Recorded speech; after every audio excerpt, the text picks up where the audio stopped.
Bonjour, je me présente Cléo Maheu.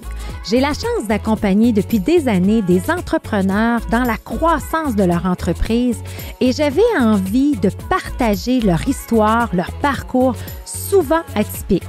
C'est pour cette raison que j'ai créé le podcast Histoire d'hypercroissance où j'invite des entrepreneurs, des experts qui viennent nous partager toute leur histoire, leur richesse et surtout comprendre la différence qu'ils font dans la vie des gens. Dans cet épisode, j'ai le bonheur de recevoir l'extraordinaire Sophie Truesdale-Ménard, avocate de formation. Elle a excellé dans le domaine de la construction pendant des années et subitement, elle a été atteinte d'un cancer, mais elle a fait de cette épreuve quelque chose d'extraordinaire, soit la Fondation Garde tes cheveux, à laquelle j'ai la chance de participer maintenant et elle a su réinventer sa carrière comme entrepreneur pour justement encore se perfectionner dans le monde de la construction. Alors sur ce, je vous souhaite une bonne écoute.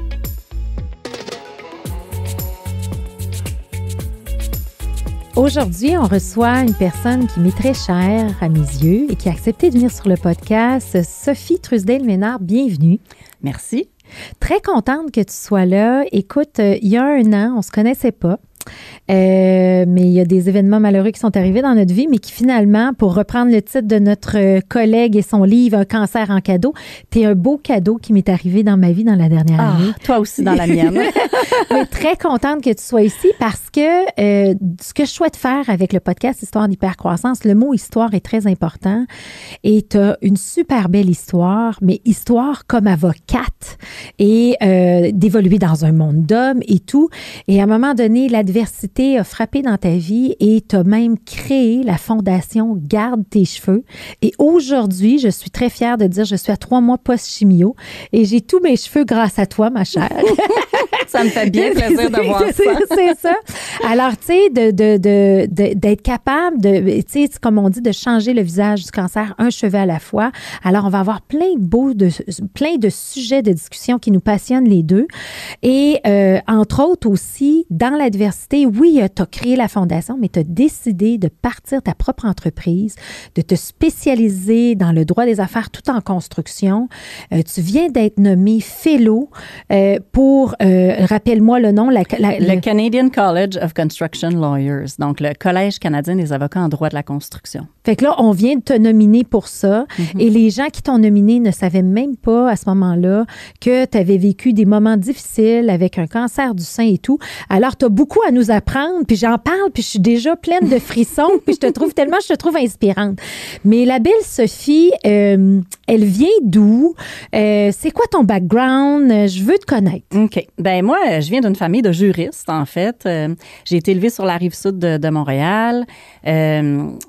Mon rêve, en fait, quand j'étais petite, c'était de devenir astronaute. Okay. Mon père me parlait souvent des étoiles. Il me lisait des livres de Carl Sagan. J'étais comme une passionnée de science, tu sais, une petite bolle de science. J'aimais beaucoup, tu sais, le raisonnement logique.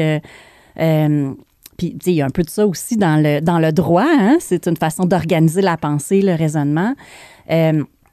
Donc, je tripais beaucoup sur les sciences, puis en particulier l'astrophysique. Donc, je rêvais là, d'être astronaute un jour, d'aller pouvoir me promener dans les étoiles. Au secondaire, ben, à un moment donné, il y a des réalités concrètes aussi, mais je tripais tellement là-dessus que je suis vraiment allée faire un camp spatial en Alabama 2 fois dans mon secondaire, où est-ce qu'on pouvait même s'entraîner sur les équipements, tu sais, comme le multi-axis, là, les cercles qui tournent dans toutes les directions, un simulateur de la gravité de la Lune. On s'entraînait pour des manœuvres, tu sais, dans l'espace, en plongée sous-marine. C'était vraiment, vraiment trippant. Puis finalement, ben j'avais ce côté-là de ma personnalité qui était comme super scientifique, mais en même temps, j'étais super artistique. J'étais vraiment une passionnée des arts de la scène. J'ai fait de la danse toute ma vie. J'ai chanté toute ma vie. J'étais dans des chorales. J'ai pris des cours de chant. J'ai fait des spectacles innombrables. Je tripais sur le trac de la scène, là, tu sais, du spectacle, puis l'espèce de relâchement de satisfaction après le spectacle, puis ça me nourrissait beaucoup. Super créative, pleine d'idées, beaucoup d'énergie. Fait que ça a fait une enfance, finalement, très chargée. Beaucoup de choses. Je touchais à tout, j'essayais tout. Super T'as-tu des frères, des sœurs qui étaient toutes comme J'ai toi? un petit frère qui a 2 ans et demi de moins que moi, dont je suis super proche. Tu sais, nous, on est une famille super unie. Oui. Des parents enjoués. Fait qu'on avait... Tu sais, on faisait beaucoup de choses ensemble. Puis... Mon frère, bon, évidemment, mon frère et moi, je pense que parce que nos parents étaient avocats, puis que c'était comme, tu sais, il y en avait beaucoup dans la famille, on essayait de trouver notre voie, fait qu'un peu par réaction. Votre identité un peu dans tout ça. Exact, un peu par réaction. On se cherchait un peu, puis on se disait, on va essayer d'autres voies, on va explorer d'autres avenues. Mon frère a fait ça aussi à sa manière. Et puis, finalement, tous les deux, on a fini par devenir avocats. T'es pas sérieuse? OK. Bon. Et pire que ça, on a tous les deux marié des avocats. La femme de mon frère est avocate aussi, puis mon mari est avocat. Donc, finalement, notre génétique et notre tradition familiale nous a rattrapés dans le détour. Oui. Mais je suis allée jusqu'à m'inscrire en génie et en droit parce que j'étais tellement indécise entre les deux domaines. Je me suis vraiment inscrite dans les 2 facultés. Okay. C'est la veille de la rentrée. T'es Que pas j'ai sérieuse? décidé de rentrer fallait juste, là, je rentre dans laquelle? Fait que je suis rentrée en droit, puis j'ai perdu mon dépôt dans la faculté de génie. OK. Puis finalement, j'ai beaucoup aimé ça, les études en droit. Je suis quelqu'un qui avait beaucoup d'habileté en communication. J'ai écrit beaucoup, j'ai gagné des concours littéraires, j'ai gagné des concours oratoires, j'ai fait beaucoup de débats oratoires, j'ai même coaché des débats oratoires. Dans un organisme non lucratif que j'ai fondé avec des amis. Il y avait vraiment une activité phare qui était une activité de débat oratoire. Donc, j'ai coaché des jeunes du secondaire là-dedans. Donc, il y avait vraiment ce côté-là d'organisation de la pensée, de convaincre. Mais là, il y a juste il y a juste, voilà, ça doit être beau, les soupers de famille. Oh, c'est rock'n'roll chez nous. Faut avoir les nerfs solides. Sinon, j'ai déjà eu des conjoints qui voulaient rentrer entre le mur et la peinture, tellement que ça brassait. Puis, tu sais, ça lève le ton. Tu sais, on est très passionnés, donc oui, ça fait des discussions enflammées. On n'a pas peur du verbe. De pas peur du verbe. On est agile avec toute la gang. Donc, ça fait des beaux moments, ouais. Je serais curieuse de voir ça, un petit oiseau, mais en même temps, c'est ça la beauté, je veux dire, l'unicité de la famille puis tout ce qui se crée autour de ça. Fait que là, toi, fait que là, on voit un peu le portrait, mais là, tu as créé tout ça. Fait que le débat, parce que je le sais, quand on travaille ensemble sur la fondation, là, tu vois une faute de français à 10 000, il y a une coquille là, tac, tac, tac, puis là, tu nous recomposes tout ça. Puis même tes enfants vont écrire aussi très bien. Ta fille écrit des textes. Fait que il y a comme ce côté-là artistique d'écriture. Oui, de communication, vraiment au niveau du français, tu sais, de la langue. Oui. Puis pas juste du français, parce qu'à un moment donné, je me suis rendu compte que j'avais une facilité aussi pour apprendre des langues. Mais... Puis je vois ma fille faire la même chose. Fait qu'il y a vraiment... C'est comme si, pour moi, la pensée se structure à travers le langage. OK. Donc, même quand je réfléchis, souvent, je me parle toute seule parce que c'est comme si j'avais besoin de... C'est comme si que de verbaliser la pensée me permettait de la clarifier dans ma propre tête. Oui, je comprends. Donc, c'est vraiment, je pense que c'est intrinsèque à ma personne. C'est comme ça que je fonctionne pour réfléchir. Ça passe pour moi par une forme de verbalisation. Et là, le droit a été un bon choix pour toi aux oui, études. parce que c'était naturel pour moi. Donc, c'était comme... un espèce de fit naturel. Donc, ça a été des études qui se faisaient assez naturellement. Tu sais, bon, je dis pas, c'est pas nécessairement facile. Il y a quand même beaucoup de choses à apprendre en droit, mais ce que je veux dire par là, c'est que c'était naturel. J'avais comme des atouts qui étaient déjà là, qui me permettaient de faire ça. C'était pas forçant. Je sentais pas que j'allais à contre-courant de ce que j'étais. Fait que t'as pas regretté ton choix d'aller faire le droit. Fait que là, tu fais ton droit, tu fais ton barreau. Oui. Puis là, évidemment, il y a pour ceux qui connaissent ça dans le milieu juridique, la course au stage. Là, c'est les grands cabinets qui engagent là, pendant la 2e année du bac. Fait que là, fais la course au stage, obtiens des offres. Finalement, j'accepte l'offre d'un grand cabinet. Donc là, j'ai fait mon stage dans un grand cabinet. Là, j'ai appris plein d'affaires. Il y a une grande diversité de dossiers là, dans un cabinet comme ça. Puis ils sont structurés pour accueillir des stagiaires. Donc, on apprend beaucoup. Puis éventuellement, peu après mon assermentation comme avocate, j'ai eu l'occasion d'aller travailler au Chili. C'était le sommet des Amériques. Puis avec l'organisme à but non lucratif que j'avais créé, là, avec les débats oratoires dont je parlais tout à l'heure, ben là, on voulait organiser un débat entre des élèves du Chili et des élèves de Montréal, donc de Santiago au Chili avec des élèves de Montréal, un débat interculturel finalement.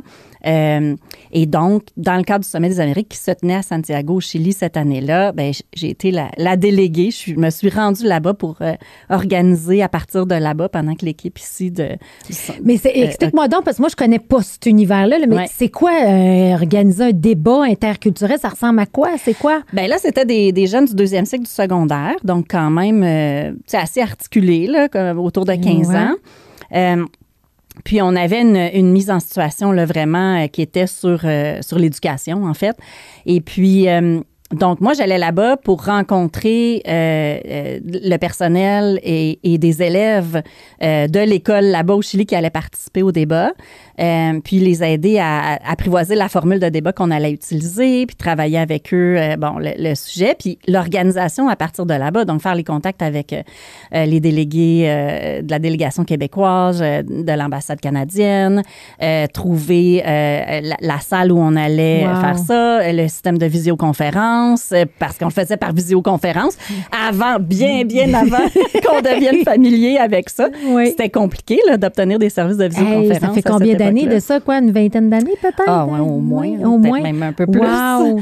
Puis là, c'est quoi? C'est ces élèves-là de deuxième secondaire développent comme la compétence d'animer un débat? En fait, c'était deuxième cycle du secondaire, donc autour de secondaire 3, 4, 5. Là. Ah, 3, 5, OK, oui. Mais eux, en fait, les élèves, dans cette formule-là, devaient préparer les deux positions à défendre. OK. Ils ne défendaient pas ce en quoi eux, ils croyaient personnellement. Oh. Et donc, dans la recherche, dans l'exercice de préparation, ils se rendent compte qu'il y a dans le fond, des avantages et des inconvénients aux deux positions. Oui. Il y a des forces et des faiblesses dans les deux positions. Donc, ça leur amène l'ouverture de se questionner aussi par rapport à leurs propres opinions spontanées. Oui. De toujours savoir que quand on cherche un peu, on se rend compte que des fois, il y a des faiblesses dans notre position, puis que finalement, à force d'obtenir plus d'informations, puis de discuter avec des gens qui ne pensent pas nécessairement la même chose que nous, on peut enrichir notre position. Donc, la formule de débat visait à amener ça. Donc, il y avait une phase où chacun présentait leur position de départ, qui leur était imposée par un tirage au sort juste avant le débat. OK. Et ensuite, il y avait vraiment une phase de débat, aller-retour d'arguments, une phase de réflexion en équipe. Et là, ils devaient présenter une position finale améliorée par le bénéfice de la discussion. Et le public votait sur la position finale. Donc, il y avait aussi, on allait chercher des habiletés de comment, dans le fond, à partir d'une écoute de la position de l'autre, on est capable d'améliorer notre position de départ et d'être créatif pour aller chercher le plus de bénéfices possible. Mais là, je t'arrête, là. Mais ça, là... C'est tellement utile aujourd'hui. C'est ça que je me dis.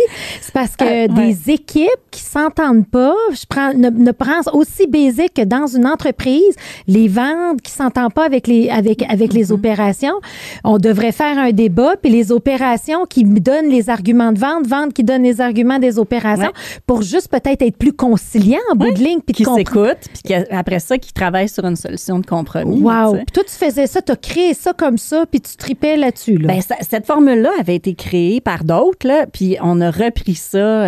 Ces gens-là ont arrêté de l'utiliser, puis ils nous ont permis de nous reprendre ça à l'intérieur d'un organisme qu'on a créé, puis on a amené ça ailleurs. Ouais. Mais je trouve que c'est une belle formule parce que c'est pas le débat dans l'opposition, c'est le débat constructif. Oui. Puis c'est ce qu'on souhaite développer. C'est ce que tu as fait. Toi, le succès de ta carrière est bâti là-dessus. Oui, puis aujourd'hui, c'est ce que je fais. Puis on y viendra. Mais c'est comme si, à un moment donné, aujourd'hui, je me rende compte, tu sais, l'expression « tout est dans tout », là. Oui. Tu sais, c'est comme si, effectivement, tout ce qui est arrivé dans ma vie a un peu contribué à où je suis rendue. Oui. Ça, c'est super intéressant. Ça, c'est un élément fort, tu sais, vraiment un milestone important dans ton parcours.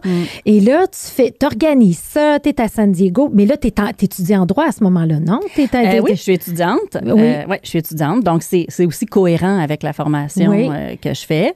C'est ça. Puis là, quand je suis devenue jeune avocate, c'est ça. Après avoir travaillé quelques mois après mon stage dans le cabinet qui m'avait recrutée, là, j'ai eu cette opportunité-là. Donc là, j'ai donné ma démission. Au début, j'ai demandé un congé sans solde, mais à l'époque, ils disaient, là, si on lui en donne un, tout le monde va en vouloir un, fait qu'on va pas le faire.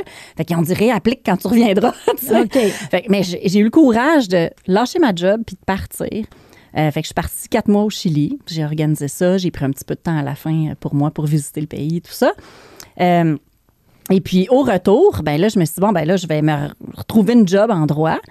Et puis là, il y avait le procès du tabac qui commençait. C'était la loi sur la publicité et la commandite qui interdisait aux compagnies de tabac de faire de la publicité et de la commandite, que les compagnies de tabac contestaient sur la base de la Charte des droits et libertés. Et donc, là, c'était le gros procès qui s'entamait. Et puis, l'équipe qui défendait le projet de loi pour le gouvernement fédéral, il leur manquait un membre et ils cherchaient quelqu'un pour se joindre à l'équipe. Donc, j'en ai entendu parler par des gens, par contact interposé, puis j'ai appliqué, puis j'ai eu ce poste-là. Donc, ça, c'est un procès de longue durée avec les meilleurs plaideurs, des meilleurs cabinets, tu sais. J'ai vécu toutes sortes de choses pendant ce procès-là. Ça a été une expérience magnifique. J'ai vu les meilleurs à l'œuvre. On a fait des commissions rogatoires en Angleterre. Ça a été vraiment une expérience super enrichissante, super stimulante. Et puis, à la fin de cette période-là, le cabinet privé qui avait été engagé par le gouvernement fédéral pour les assister dans le procès a décidé de m'engager. Et eux, ils faisaient beaucoup de droit de l'assurance et du droit de la construction. Alors là, je me suis dit, tiens, la fille qui se demandait si elle allait rentrer en génie ou en droit la veille de la rentrée, le droit de la construction, ça serait un superbe domaine pour allier mes habiletés scientifique et ma passion pour les sciences avec ma pratique juridique. Donc, c'était comme de faire le compromis, finalement, entre ces deux côtés-là de ma personnalité. Puis, je me suis rendu compte, dans l'exercice de ma profession en droit de la construction, parce que c'est ce que j'ai fait, je me suis spécialisée dans ce domaine-là. À chaque fois qu'il y avait des rapports d'expertise, là, pour moi, c'était du bonbon. Parce que je me disais, mon Dieu, je suis payée pour apprendre comment cette patente-là, technique ou scientifique, fonctionne. Tu trouvais ton mode logique et... oui, puis scientifique, toute la démarche scientifique. Puis j'avais beaucoup de facilité à comprendre les rapports d'expertise, préparer les contre-interrogatoires d'experts, parce que j'avais cette compréhension-là, cette facilité-là de compréhension des sciences. Puis j'avais vraiment comme fait... Tu sais, il y a bien des avocats qui ont fait comme le cégep, plus du côté... humain, là, communication ou sciences humaines. Moi, j'avais vraiment fait toutes mes sciences pures, enrichies. Parce que je pensais encore que je m'en irais en sciences. Fait que là, tu tombes là, t'es dans le droit des affaires, mais volet construction, c'est ça? En fait, je suis en litige. C'est vraiment... donc, c'est la représentation de clients à la cour dans un contexte litigieux. Donc, c'est pas le droit des affaires qui est plus contrat, droit corporatif. Non, C'était vraiment une boutique de litige, en fait, ce cabinet-là. Donc, moi, mais c'est ça, quand on présente, dans le fond, des positions divergentes puis qu'il y a des questions scientifiques à résoudre dans le dossier, par exemple, qu'est-ce qui a causé l'effondrement du toit? Est-ce une erreur de conception ou est-ce une force majeure ou est-ce un mauvais entretien, un défaut d'entretien? Bien là, il y a des experts qui viennent faire des rapports pour soutenir la position de chacune des parties. Oui. Donc, c'est là où je trouvais mon kick scientifique dans ma pratique. J'ai beaucoup aimé ça. Puis après plusieurs années de pratique du litige, j'ai eu un appel d'une grosse compagnie de construction, Kiewit, pour ne pas la nommer. Puis eux commençaient le projet de l'autoroute 25 en partenariat public-privé. Donc, ce pont à péage là, qui s'est ajouté dans notre offre de transport. Et puis, c'était le premier contrat qui se faisait en partenariat public-privé au Québec. Puis ça, c'est une formule contractuelle qui est plus complexe là, que les formules standards avec lesquelles on fonctionnait avant. qui était innovatrice. Et c'était la première fois qu'on utilisait cette formule contractuelle-là au Québec dans un contexte de droit civil, alors que dans le reste du Canada, c'est de la common law. Donc là, tout le monde était un peu insécure avec la formule contractuelle, puis ils voulaient un avocat pour se joindre à l'équipe de projet pour agir comme administrateur de contrat, parce que là, s'il remettait un contrat de PPP d'un pied d'épais à un ingénieur, il se disait, il va nous donner sa démission. Oui. On va prendre un avocat. Oui. Puis, fait que là, j'étais allée en entrevue, puis j'étais vraiment mais c'était pour toi, ce poste-là, quand tu regardes? Aujourd'hui, je le vois, mais à l'époque, j'étais comme pas certaine, parce que c'était pas mon plan de quitter le litige, j'aimais ça. Donc là, finalement, à un moment donné, celui qui est devenu mon patron parce que j'ai accepté la job, il m'a dit, tu sais, t'as rien à perdre, hein? T'as juste à l'essayer. Puis si t'aimes pas ça, tu vas être la seule qui a de l'expérience en partenariat public-privé au Québec. Toutes les portes vont être ouvertes, puis tu vas pouvoir choisir une job dans le bureau de ton choix là, pour retourner à la pratique. Fait que là, j'ai fait, c'est pas fou ça, j'ai pas grand risque à l'essayer. Finalement, mon Dieu que j'ai bien fait. Oui. Ça a été, je pense, les années les plus stimulantes, les plus agréables de ma pratique. Ça a été, je faisais partie de l'équipe de construction. Donc, j'étais vraiment comme en jeans, avec des bottes à cap d'acier, puis tu sais, dans le bureau de chantier, puis sur le chantier. Et là, au lieu d'arriver comme une avocate de litige, une fois que le litige est consolidé, que la relation entre les parties est brisée, que le projet va mal, que c'est la destruction finalement. Puis là, tu t'en vas en litige, te chicaner à la cour, ça ne rétablit rien. Là. Finalement, tout le monde est perdant à l'issue du processus, juste en frais juridiques. Là. Oui. Là, à la place, j'arrivais dans une équipe qui construisait quelque chose. Oui. Puis là, je participais à construire quelque chose dans un certain sens. J'ai tellement tripé. J'ai vraiment adoré ça. Puis je me suis rendu compte aussi qu'une grosse partie de ma job, c'était plus tant légal, c'était vraiment de la résolution de problèmes. Et là, toute la créativité, puis de probablement devenir proactif aussi, parce que toi, comme tu traitais les problèmes, mais à la ligne d'arrivée, puis là, dire « Oups, il est trop tard », là, toi, tu étais capable de voir probablement au fur et à mesure les potentiels litiges ou enjeux quelconques. Puis c'est là que le petit côté un peu anxieux de ma personnalité est très utile, parce que là, le petit côté anxieux, lui, il veut prévoir tout ce qui peut arriver pour être prêt au cas où ça arrive. Mais ça, je veux dire, c'est précieux pour un avocat parce que tu anticipes les problèmes. Donc, dans un contexte comme celui-là, effectivement, quand il y avait des décisions à prendre, j'essayais toujours de mettre les risques sur la table, de dire, bon, voici les risques. Après ça, là, il faut faire des affaires. Donc, il y a des risques en affaires aussi, fait que j'essayais vraiment de me positionner comme quelqu'un qui venait donner des conseils en analyse de risque, en fait, pour qu'après ça, les décideurs, les managers puissent prendre des décisions éclairées. Tu vois comment la décision éclairée, ça fait un bout de temps que ça fait partie de ma vie. On va voir plus tard quelle importance ça a dans le parcours, mais c'est ça. Donc, j'ai vraiment tripé sur cette expérience-là. J'ai développé une super relation avec le chargé de projet. On a vraiment eu du fun.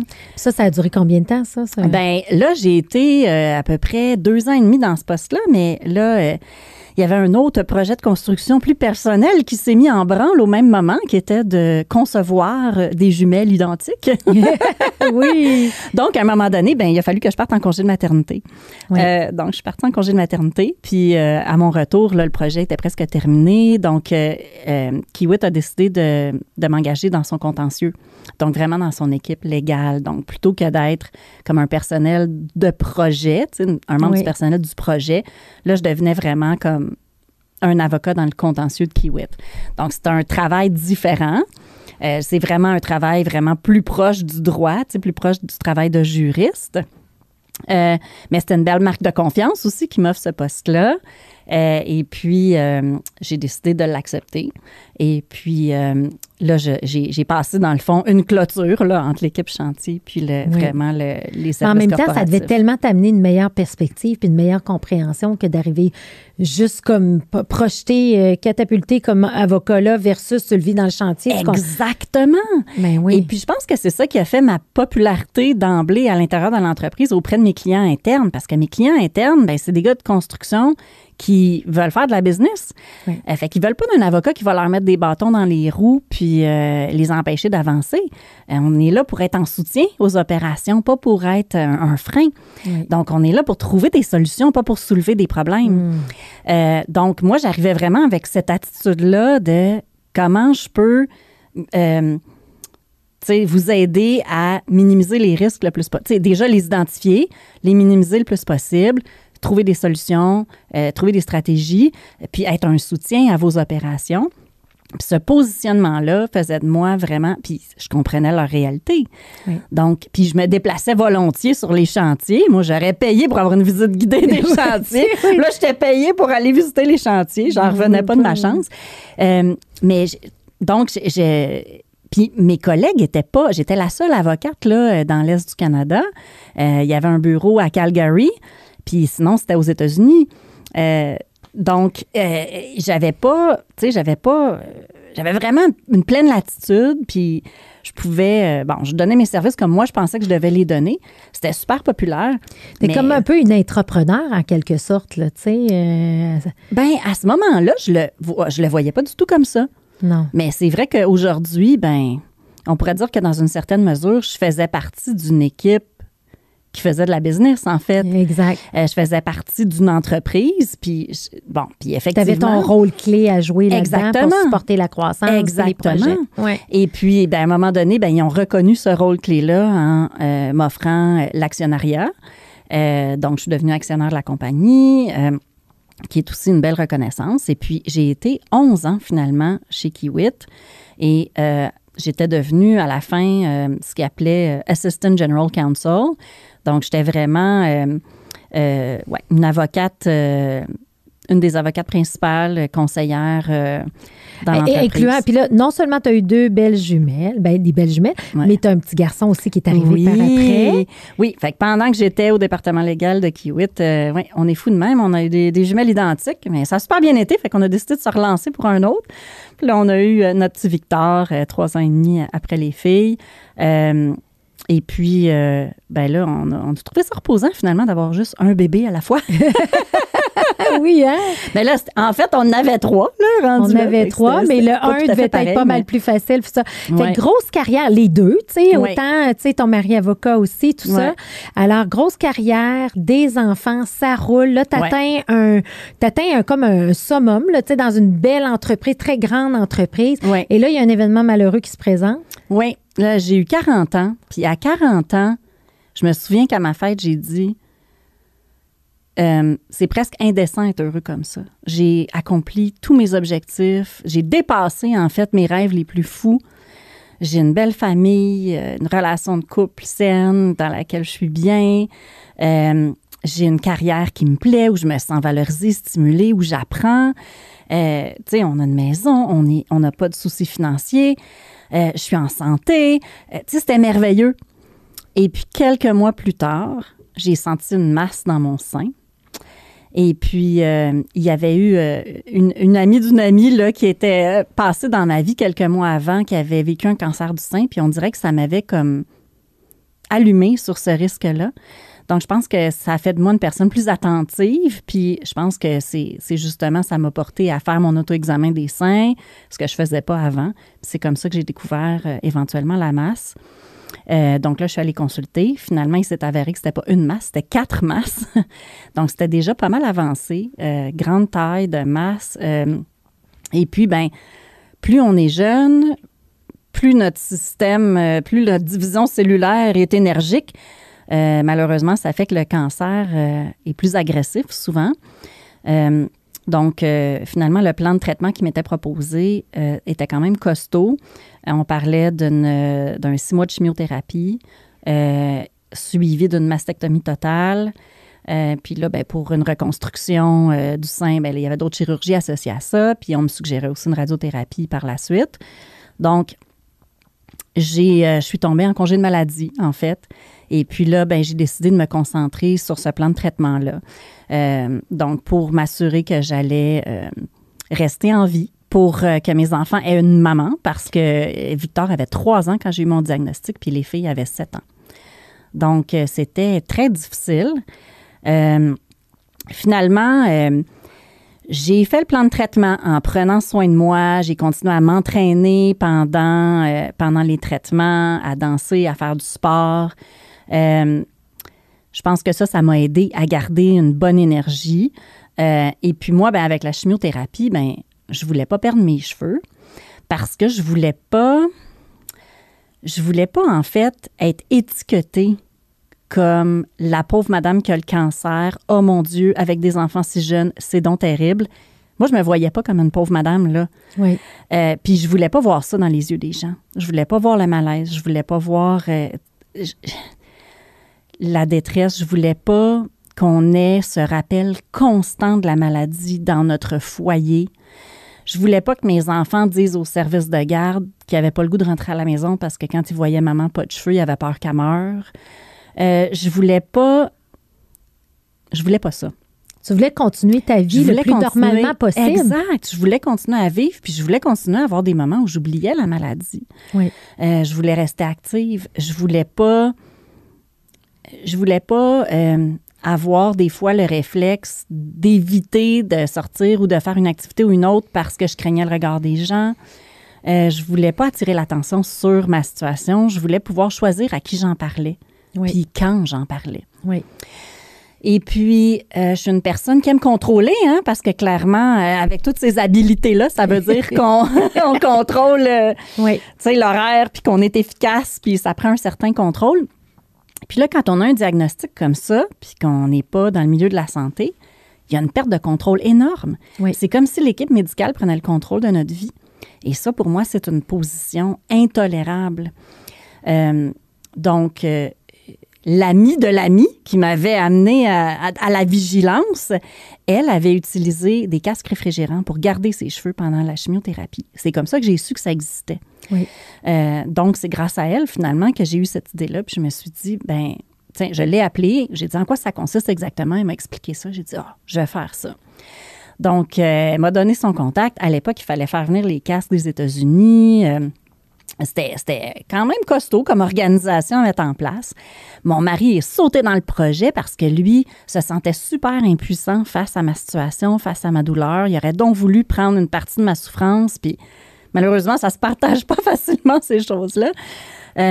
Donc, lui, ça lui a donné, en fait, un rôle puis une façon de contribuer de façon concrète à m'aider avec tout ça, à changer les choses, à m'apporter ça, je m'en rappelle, la première fois qu'on s'est parlé, tu sais, puis qu'on parlait, puis là, je voulais faire le casque, puis tout ça. Puis, tu sais, nos chums se ressemblent un peu, là, tu sais, c'est des grands qui veulent aider, qui sont des hommes forts et tout. Puis tu m'avais dit ça, tu m'avais dit, écoute, faire le casque peut donner du sens à la maladie, puis surtout créer un team building avec ton conjoint. Exact. Puis c'est ça qui est arrivé dans les journées où on a notre chimiothérapie. Le matin, il se lève à 5 heures, il fait la glace sèche, il fait tout ça, il s'en va. Puis là, à la fin, c'est « we did it », tu sais, c'est comme « together », tu sais, ensemble, c'est ça. Exact. Fait que c'est comme, tu sais, si tu mets un gars dans une salle, tu sais, sa femme est en train d'accoucher dans la salle d'accouchement, là, puis il n'y a rien à faire, là, il sait plus où se mettre, là. Oui. Mais tu sais, maintenant, tu sais, on donne un rôle. On dit, là, pèse ici dans le dos, tel point de pression, tel machin. Veux-tu lui apporter de la glace? Veux-tu lui apporter de l'eau? Veux-tu lui mettre de l'eau fraîche dans le... Ben, c'est la même affaire. Oui. Là, t'es en chimio, puis au lieu que lui, il est là, impuissant, à avoir rien à faire, puis juste à te regarder, tu sais, souffrir, puis, tu sais, lui, ça lui donne un rôle. Oui. Puis, tu sais, mon chum, maintenant, il dit, moi, j'ai sauvé les cheveux de ma femme pendant sa chimiothérapie. Puis c'est vrai, là. Oui, exact. Ça a été extrêmement précieux.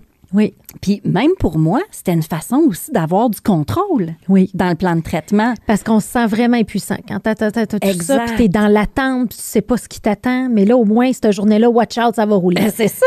Puis là, tu te présentes en chimiothérapie, mais t'as pas toute ton attention qui est monopolisée par la peur, par la frustration, par la colère, par l'anxiété, par la tristesse. Non, t'arrives là, puis t'es tellement occupé avec ton projet de casque que ça occupe, tu sais, ça enlève pas là, toute la peur, mais ça occupe une partie de ton esprit, puis ça te permet de faire le choix de focaliser sur autre chose. Oui. Puis, je me souviendrai toujours, là, quand j'ai vu la première chimio là, passer dans le tuyau, puis s'en aller vers ma veine, là. Puis c'était une chimio colorée, là. C'était comme du Kool-Aid rouge, là. Puis là, je la voyais avancer, là, puis je sentais là, la panique monter en moi, là.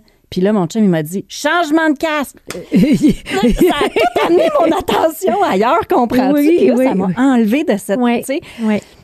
ça te monopolise sur l'action. Oui. Et puis ça, c'était précieux. Puis tu sais, je veux dire, on n'est pas les seuls là, à avoir besoin d'un certain contrôle puis de sentir qu'on est actif puis qu'on prend en charge notre vie. Oui. Tu sais, donc, il y a un effet extrêmement bénéfique, outre les cheveux eux-mêmes, à faire ça. Puis, ben, comme ça fonctionne, ben, moi, mon oncologue, elle pensait pas que ça fonctionnerait. Tu sais, elle disait, avec le type de chimio que tu as, tu sais, c'est fort, ça magane les cheveux, je pense pas que tu vas avoir un bon résultat, tu vas en perdre tellement que ça vaudra pas vraiment la peine. Elle dit, moi, je te le recommande pas, mais si tu veux l'essayer. Je dis, ben, au moins, j'aurais pas le regret de pas l'avoir essayé. Regarde, si ça marche pas, mais au moins, j'aurais pas le regret de pas l'avoir essayé. Puis elle me dit, OK. Mais là, elle me voyait revenir, tu sais, à mon rendez-vous pré-chimio avec mes cheveux. Ben oui. Puis là, elle était comme tout le temps surprise. Oui. Puis même en salle de chimio, il me revoyait tout le temps revenir avec mes cheveux. Puis des fois, il y avait des nouvelles infirmières que j'avais jamais eues qui disaient, c'est votre premier traitement? Puis là, j'étais là, non, c'est mon 6e. Puis là, elle regardait mes cheveux, elle me regardait. Il y a de quoi qui marche pas. C'est ça, Oui.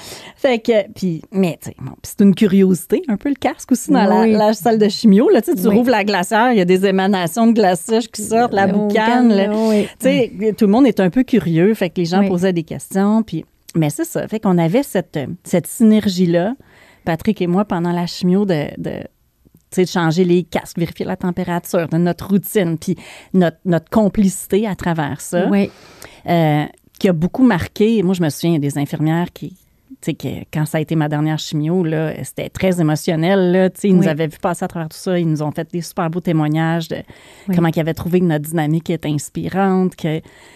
Puis, c'était touchant.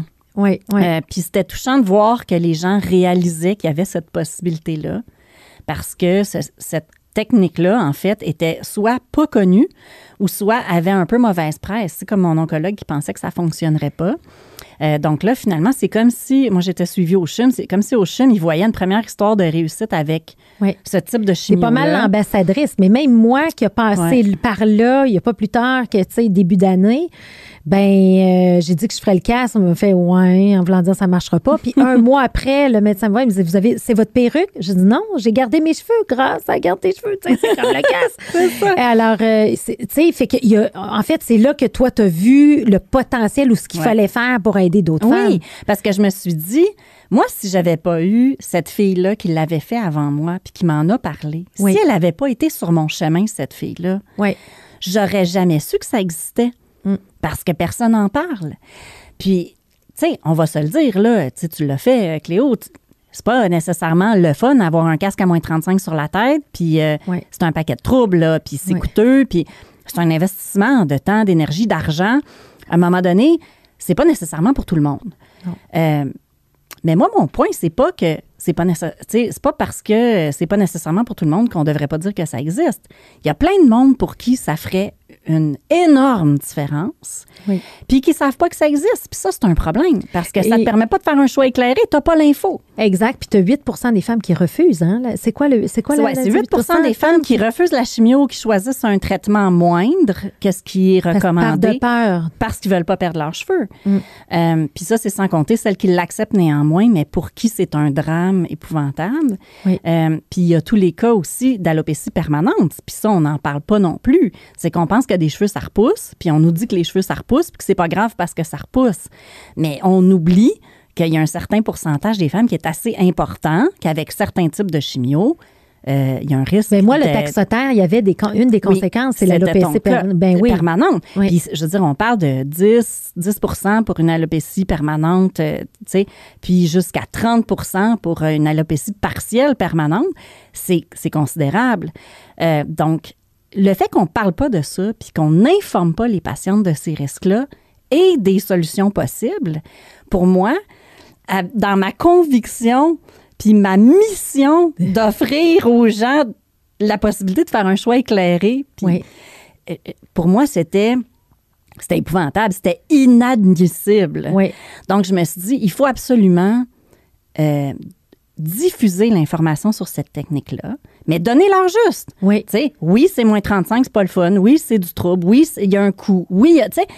Mais voici aussi les bénéfices que ça peut apporter au niveau du sentiment de contrôle, du rôle du prochain aidant, de garder ses cheveux, de s'assurer une repousse saine et complète, de garder de la normalité dans le quotidien, d'avoir des moments où on oublie qu'on est malade, de pas avoir le regard, de pas avoir la stigmatisation, et tout. Puis là, les gens peuvent faire un choix. Est-ce que c'est pour moi? Est-ce que c'est pas pour moi? Est-ce que je veux ça? Est-ce que je veux pas ça? Puis c'est bien correct. Moi, je sais pas de convaincre personne qu'il faut qu'il le fasse. Là, c'est en quelle année que tu as fondé Garde tes cheveux? Ben là, moi, j'ai fait ma chimio en 2017. Oui, 2017. Et donc, j'ai fondé Garde tes cheveux début 2018. OK. Puis là, mais là, j'étais un peu toute seule dans le bateau. Là. J'ai fondé ça toute seule, un peu, tu sais, bon, sur le coin de mon bureau. Puis, ben la vie continue. Puis là, j'avais des jeunes enfants. Là, à un moment donné, je voulais retourner travailler. Là, il y avait chirurgie de reconstruction du mamelon, tu sais, avec des périodes de convalescence. Donc, ça, tu sais, je ramais toute seule dans mon petit canot de garde tes cheveux, mais ça rame pas trop vite toute seule. Fait que j'essayais de... Mais tu sais, j'ai quand même produit un site Internet. J'ai produit des dépliants. Tu sais, j'ai commencé à en parler. J'ai été invitée à avoir un kiosque à la soirée Bravoure organisée par le CHUM. T'es allée à Salut Bonjour aussi. J'étais allée à Salut Bonjour, en parler même.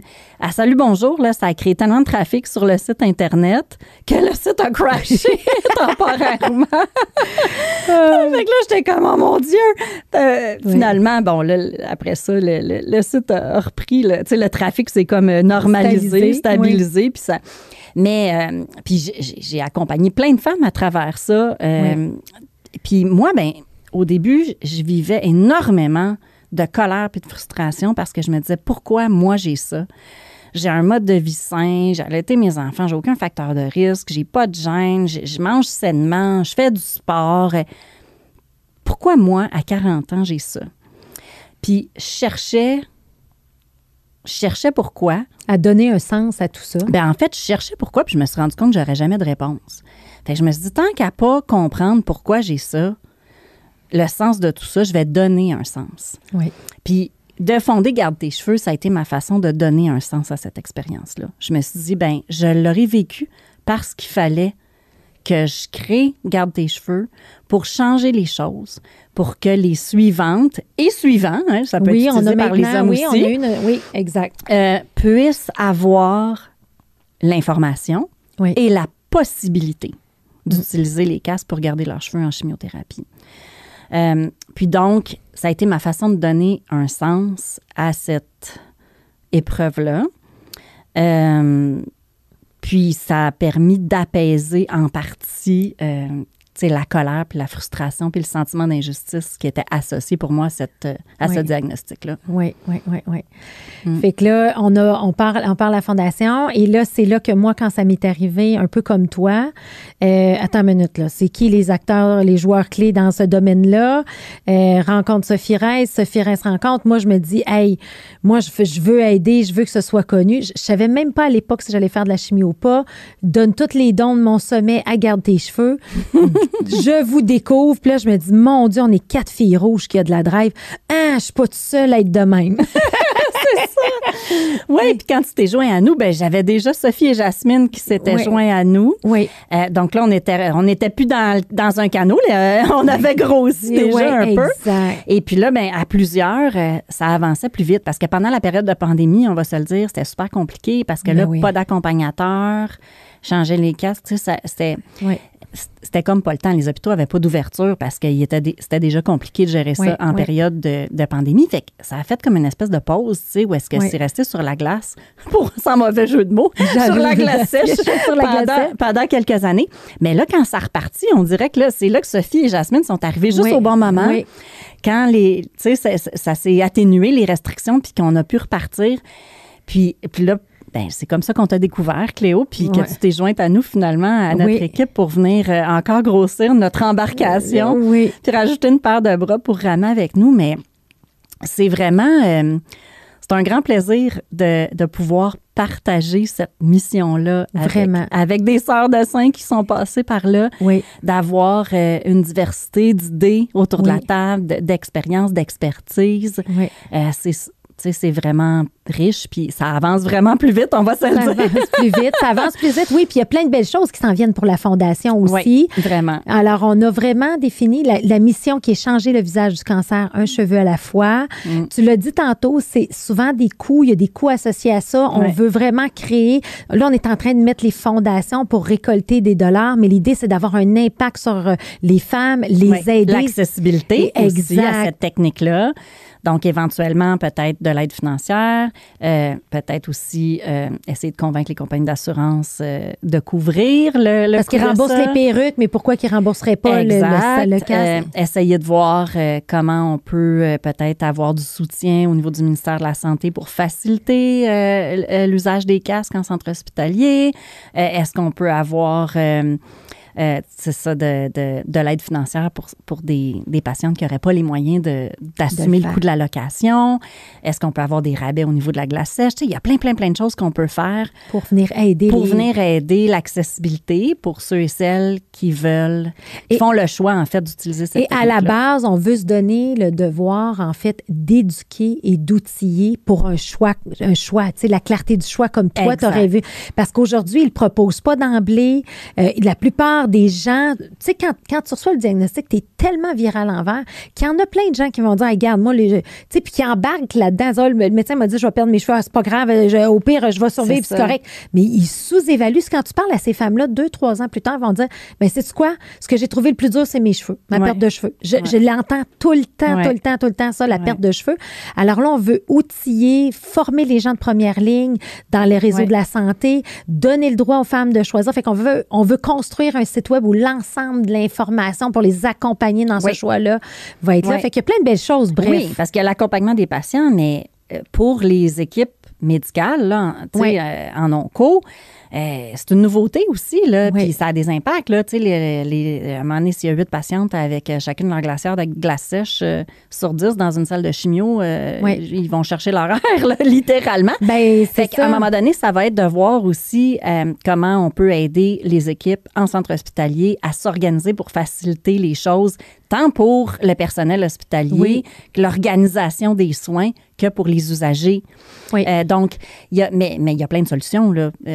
Donc, c'est vraiment, on est sur ce chemin-là, tu sais, d'offrir, dans le fond, notre expertise, tant dans l'organisation des soins aux équipes d'onco qu'aux patients qui veulent faire l'usage des casques. Puis c'est ça, puis tu sais, je parlais même c'est Ginette, là, tu sais, qui est l'infirmière, tu sais, puis l'autre jour, elle me disait, écoute, Cléo a dit, il y en avait 3 en même temps, tu sais, au CHUM, sur l'étage du CHUM. Fait que là, je me dis, OK, ben là, 3 en même temps, it's good, tu sais. Fait que là, on commence, là, tu sais. Fait qu'éventuellement, est-ce que dans 10 ans, ça pourrait être un choix qui est offert naturellement à tout patient qui a le cancer? Tu sais, on parle, c'est quoi les stats? C'est quoi, 6 000 personnes à peu près au Québec qui ont le diagnostic du cancer? C'est quoi? Je me rappelle pas. Ben là, ça dépend si tu compares dans quelle période ou, bon, en tout cas, mais c'est une personne sur 8 qui va avoir un cancer dans sa vie. Oui.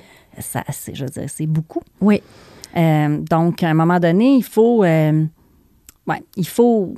penser à être capable d'offrir des options puis d'alléger un petit peu les inconvénients de tout ça. Mais surtout aussi de garder en tête que, tu sais, un choix éclairé, ça prend l'information. Exact. Puis je pense que c'est essentiel. On a une belle mission pour ça. Donc, je pense qu'avec Garde tes cheveux, tu sais, on n'a pas le choix de réussir, en fait, parce que le besoin est là. Le besoin est tellement là. Le besoin est là.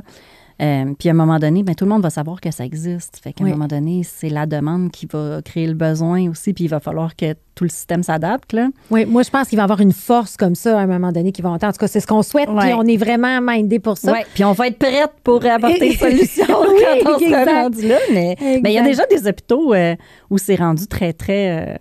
très commun, tu sais, le CHUM, là, à travers les années, là, ils ont évolué beaucoup par rapport à ça. Ils sont super accueillants face à cette technique-là maintenant, puis ils commencent à connaître ça. Puis il y a des équipes là, qui nous appellent pour qu'on vienne leur parler de ça, qu'on forme le personnel. Donc, je pense qu'on est sur tranquillement, pas vite. Puis, on a notre belle Sophie Reiss aussi qui a passé à Tout le monde en parle, qui a écrit son livre Un cancer en cadeau. Qui en parle beaucoup. Qui en parle énormément, qui nous fait une bonne presse par rapport à ça. Puis que, dans le fond, aujourd'hui, tu as pris le temps de venir nous partager ça, mais moi, je trouve ça le fun d'avoir la fondatrice, de dire qu'est-ce qu'il y avait dans ta tête. Puis, tu sais, moi, quand je regarde ton passé, de dire non, c'est inacceptable, attends une minute, il y en a d'autres. Ça va comme la justicière. Hein? Oui, c'est ça. C'est le petit côté justicière en moi. Ça là, va, ça va tellement avec le profil de dire attends une minute, là. Non, ça ne marchera pas de même. Ça passe pas de même. C'est ça. Fait que là, et tout ça fait en sorte que, cancer, fonte, garde tes cheveux, 2 jeunes enfants. Et là, à un moment donné, il y a un changement suite à tous ces événements-là, cette épreuve-là, qui apparaît nécessaire dans ta carrière. Oui. Fait que peux-tu nous en parler davantage? Oui. En fait, ce qui a été difficile aussi, c'est que suite au plan de traitement initial, moi, c'est revenu. C'est revenu 4 fois. Fait que j'ai eu 4 récidives. Donc, sur une période de 6 ans, j'ai eu le diagnostic initial puis 4 récidives. Donc, ça revenait tout le temps à l'intérieur d'un an, là, moins d'1 an après la dernière intervention, j'étais retournée dans un processus de diagnostic de récidive. Donc, ça ne me lâchait pas, finalement. À un moment donné, il y a des effets secondaires à ces traitements-là. J'ai eu un total de 8 chirurgies avec des tissus irradiés à la radiothérapie qui deviennent plus raides, plus l'hormonothérapie qui enlève les oestrogènes. Donc, ça vient avec une perte d'énergie, beaucoup d'effets secondaires. Donc là, à un moment donné, moi qui étais comme, qui pétait le feu, comme on dit, là, au moment de mon diagnostic, je courais des demi-marathons, j'avais une énergie débordante. Là, j'ai dû apprendre à vivre avec plus le même niveau d'énergie, des besoins en sommeil accrus, besoin de beaucoup de traitements de physiothérapie, d'ostéopathe, pour maintenir ma mobilité, pour gérer lymphédème dans mon bras. Donc, j'avais plus le même temps. Là. Je disposais plus du même temps pour travailler. Donc, à un moment donné, reprendre le rythme d'avant, c'était comme pas possible. Donc, finalement, j'ai décidé, en fait, pendant un des arrêts récidives, là, moi, je m'étais impliquée à l'Institut de médiation et d'arbitrage du Québec pendant quelques années. Parce que Kiewit avait vraiment une culture d'affaires d'éviter les litiges. Vraiment beaucoup dans la communication, relations clients. Puis il n'y avait presque pas de litiges. Puis il y avait tout un système vraiment conscient là, pour justement avoir une bonne communication avec le client, un bon système d'administration de contrat pour éviter les litiges, pour jouer vraiment à jeu ouvert. Puis c'était ça leur style d'affaires. Moi, j'ai appris beaucoup de ça pendant que j'étais chez Kiewit. Puis ça m'inspirait beaucoup. Puis dans le milieu de la construction, c'était pas nécessairement une pratique d'affaires ou un style d'affaires qui était très répandu dans notre industrie au Québec. Il y avait une variété de styles là, au niveau de la gestion des litiges. Puis j'étais souvent appelée, comme je suis une bonne oratrice, à donner des conférences. Puis j'amenais beaucoup ce message-là dans mes conférences de on perd, tu sais, c'est inefficace pour tout le monde. Tout le monde perd de l'argent avec le litige. Ça rend toute l'industrie inefficace, puis ça rend l'exécution de travaux publics beaucoup trop coûteuse, puis c'est le citoyen qui paye ça avec ses impôts au bout de la ligne. Donc, je passais beaucoup ce message-là, puis moi, quand j'ai une conviction, tu sais, je n'ai pas remarqué. Puis, ça a été remarqué par les gens de l'Institut de médiation et d'arbitrage du Québec, dont la mission est de faire connaître, justement, les autres modes de règlement des différends qui ne sont pas aller se battre à la cour devant les tribunaux.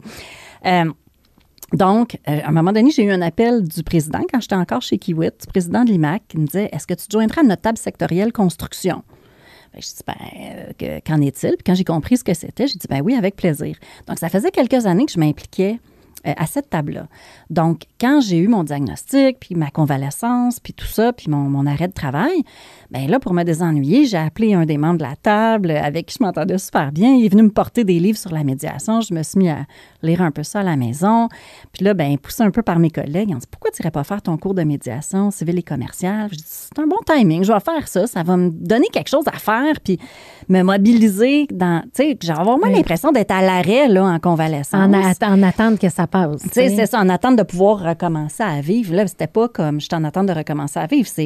Je continue à bâtir ma vie, mes connaissances pendant la convalescence. Donc, je me suis inscrite et ça a été comme un coup de foudre avec la médiation.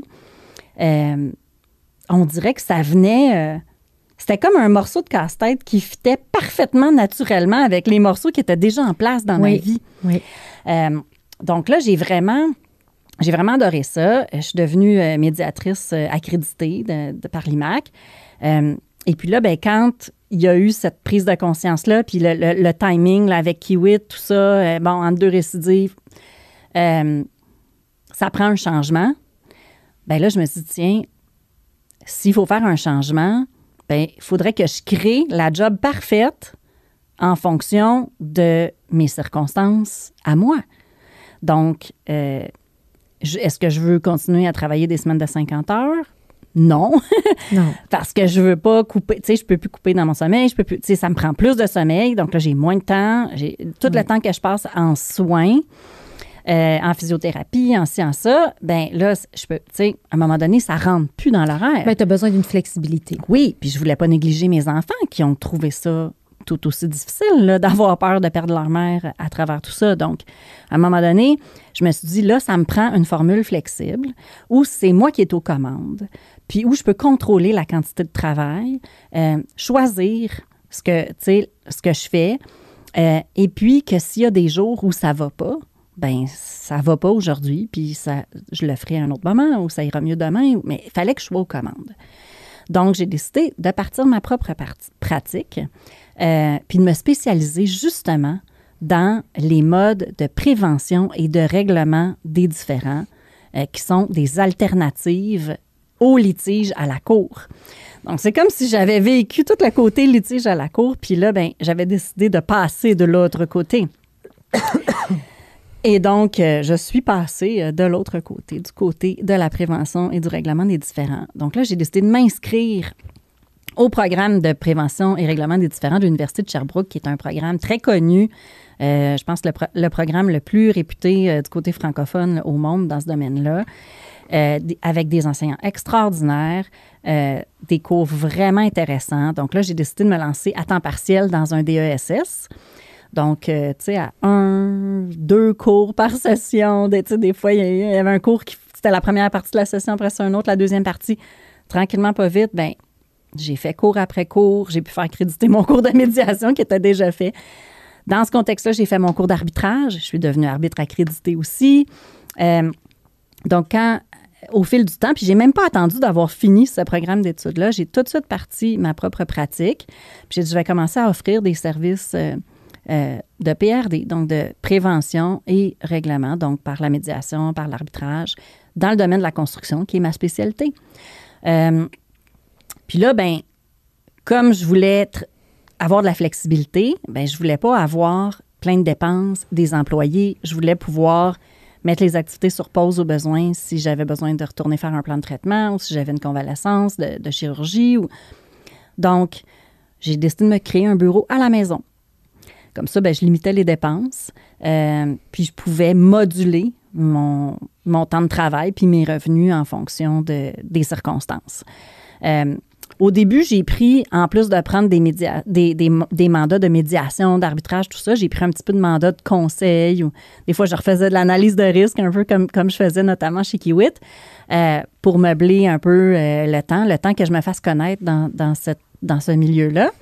Mais ça s'est passé rapidement parce que là, j'ai été invitée à devenir présidente de la table sectorielle construction de l'IMAC. Donc ça m'a donné de la crédibilité, de la visibilité, tout un réseau. Donc, à un moment donné, ben là, j'ai eu un mentor qui était justement un ancien président de la table sectorielle construction, Serge Pisapia, qui est adorable, qui m'a vraiment encouragée, qui m'a donné plein de conseils, qui m'a aidé à m'organiser au début, tu sais, expliquer un peu comment ça fonctionnait. Puis, à un moment donné, il y avait une grosse médiation. Il a proposé à ses clients de m'amener avec lui pour que je puisse assister à la médiation puis voir concrètement comment il organisait les choses, comment ça fonctionnait.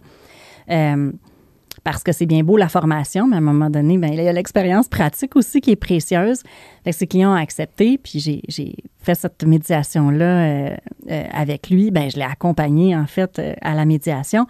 Puis là, ça m'a permis de voir, puis après ça, ben, il m'envoyait des dossiers des fois, là, tu sais, que lui, il était trop débordé pour prendre ou il était en conflit d'intérêt. Là, il disait, prenez Sophie, elle est super bonne, blablabla.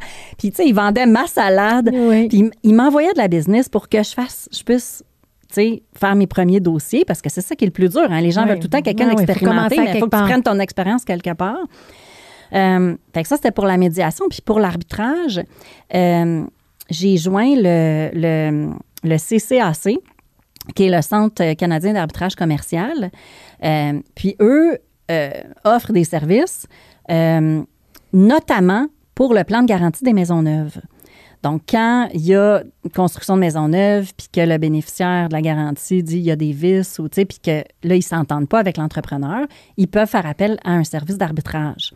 Et donc, là, c'était des plus petits dossiers, simple, mais ça me permettait de prendre de l'expérience de la mécanique de l'arbitrage, puis de pouvoir dire éventuellement, ben j'ai fait 3 arbitrages, 4 arbitrages, 5 arbitrages, puis là, d'avoir la crédibilité pour obtenir des mandats plus importants par moi-même. Donc, ça a été aussi une belle porte d'entrée dans l'expérience pratique. Puis là, à un moment donné, tu sais, au début, je tenais à jour une feuille de mon expérience des dossiers de médiation, des dossiers d'arbitrage que j'avais fait, évidemment anonymisés, là, mais pour pouvoir démontrer mon expérience. Mais là, je suis rendue à un stade où est-ce que c'est trop long, là. La liste est trop longue, ça vaut plus la peine, là. Tu sais, maintenant, comme l'expertise est là, elle est reconnue. Tellement reconnue que tu as eu le prix, là, tu sais, Fellow. Oui, en fait, c'est pas tant un prix qu'une invitation à faire partie de ce groupe-là, qui est un petit peu comme un groupe select d'avocats spécialisés et reconnus comme spécialisés dans le domaine de la construction au Canada. OK. Donc, je pense qu'ils sont à peu près 110 au Canada. Donc, c'est quand même fait que toi, tu viens de recevoir... Je viens d'être admise, en fait, comme ce qu'ils appellent fellow de ce collège-là, qui est vraiment la collégialité entre des spécialistes du même domaine. Fait que tu es comme dans les top 100 avocats, mettons, au Canada. Spécialisés dans la construction. Bien, ça, c'est une reconnaissance de ce type-là. Ben c'est très hot. Puis c'est hot parce que ça arrive aussi après 6 ans où j'ai continué à pratiquer dans le domaine du droit de la construction malgré l'adversité, en présence de cancer et de récidive constante. Et d'une jeune famille. D'une jeune famille, mais aussi pendant que je créais mon entreprise individuelle, finalement. Que je créais une nouvelle offre de service. Oui. Donc, tu sais, je me suis formée pendant ce temps-là, je me suis diplômée pendant ce temps-là, donc, je trouve que finalement, j'avais plusieurs ronds de poêle allumés en même temps. Puis je trouve que j'ai très, très bien cuisiné. Oh, mais t'as fait un gâteau vraiment extraordinaire. Oui, je suis très fière de... il y a de quoi. De ce que j'ai réussi à accomplir, même en présence de ces obstacles-là ou de ces défis-là. Mais t'es tellement inspirante, Sophie, puis je suis contente que tu nous aies partagé ton histoire, parce que je pense que c'est ça qu'on a de besoin, tu sais. Puis tu sais, on s'entend-tu que la vie d'un entrepreneur, il y en a de l'adversité, il y en a des échecs, il y en a, mais tu sais, quand ça touche ta santé, c'est encore plus... en fait, c'est un miroir de qui es-tu, qu'est-ce que tu veux. Ouais. Mais toi, t'as quand même réussi à croître dans tout ça, à te développer. T'es même prof à l'Université de Sherbrooke. Oui. T'as même créé... J'enseigne maintenant la prévention et le règlement des différends. Imagine. Oui, au 2e cycle en droit. Fait que t'es vraiment tombé sur ton X. Ouais. Puis tu ne l'as pas lâché. Puis en parallèle, ce que tu as vécu, tu as voulu avoir un impact encore plus grandiose. Puis là, c'est un début, en tout cas, je dirais plus... une renaissance post-COVID. Oui, une renaissance post-COVID et de monter l'équipe aussi avec toi. Ouais. Écoute, Sophie, on arrive déjà à la fin. Ça a été vite, hein? Oui, c'est comme tellement inspirant. Ça passe vite en bonne compagnie. Tellement. Merci. Est-ce qu'il y a quelque chose qui te vient en tête que tu voudrais laisser comme message ou, tu sais, qui est un peu un sommaire de ce qu'on vient de discuter quand on n'aurait pas parlé? Je dirais peut-être cette image de quand tu reçois des citrons très sûr, trop sûr, il y a toujours moyen quand même de faire de la bonne limonade. Oh, yes! Oh là, merci beaucoup. Ça peut pas finir mieux que ça. Ça me fait plaisir. Merci.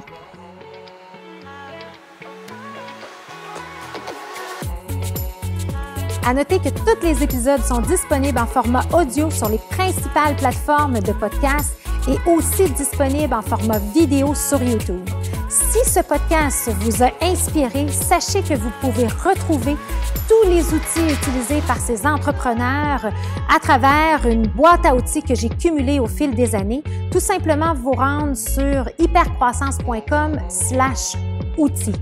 Pour en savoir plus sur Hypercroissance, n'hésitez pas à nous suivre sur les réseaux sociaux. On partage une panoplie d'informations, d'articles, d'outils pour vous aider dans votre croissance sur les réseaux sociaux. Et si ce podcast vous a plu, je vous invite à le partager avec quelqu'un à qui ça pourrait être utile. Merci et à bientôt.